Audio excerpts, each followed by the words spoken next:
या उसका twin brother हो सकता है। तभी वहां नाओया भी आ जाता है। ओगी बोलता है, तुम लेट हो, तुम्हारे फादर की कंडीशन ठीक नहीं है, तुम क्या कर रहे थे? नाओया कहता है, क्या फर्क पड़ता है, आखिर जनिन क्लैन का नेक्स्ट लीडर तो मुझे ही बनना है। वैसे भी मेरे दोनों बड़े भाई काफी ज्यादा वीक और यूजलेस हैं।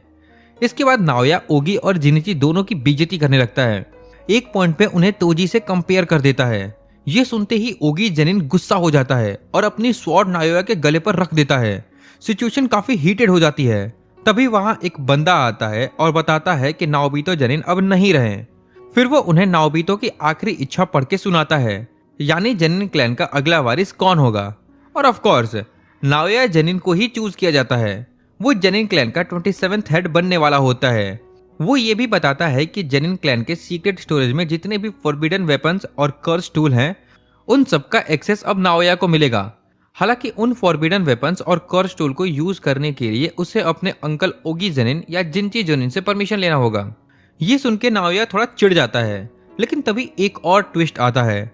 वो बंदा बताता है कि नाओबितो जनिन ने यह भी लिखा है कि अगर किसी रीजन की वजह से गोजू मर जाता है या फिर अपनी पावर यूज करने की एबिलिटी खो देता है, तो उस केस में जनिन क्लैन का लीडर नाओया नहीं बल्कि मेगुमी फुसिगुरो बनेगा।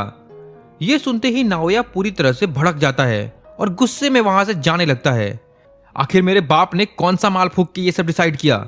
भला जनिन क्लैन को मुझसे बेटर कौन लीड कर सकता है? इसके बाद नाओया डिसाइड करता है कि वो मेगुमी फुसिगुरो को मार के अपने रास्ते से हटा देगा ताकि जनिन क्लैन का लीडर वही बन सके।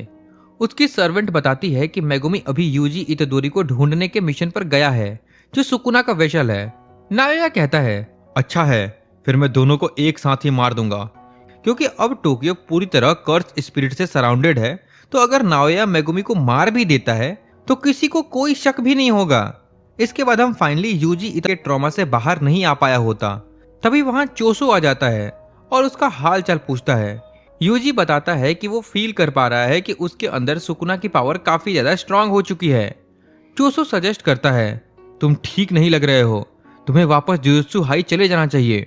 लेकिन यूजी कहता है, मुझे पता है सुकुना मेगुमी के खिलाफ कुछ प्लॉट कर रहा है, ऊपर से मैंने इतने सारे लोगों को मार दिया है, तो अब मैं उनके साथ नहीं रह सकता। फिर यूजी चोसो से पूछता है, मैंने तुम्हारे भाइयों को भी मारा है, तो क्या तुम मुझे हेट नहीं करते? चोसो कहता है, बिल्कुल नहीं, वो एक इंसिडेंट था, और ऊपर से अब हम दोनों सिबलिंग्स भी हैं। इसके बाद दोनों निकल जाते हैं टोक्यो में जितने भी कोर्सेस होते हैं उनको मारने। कुछ देर बाद हम देखते हैं कि यूजी के पीछे काफी सारे कर्स स्पिरिट लगे हुए होते हैं।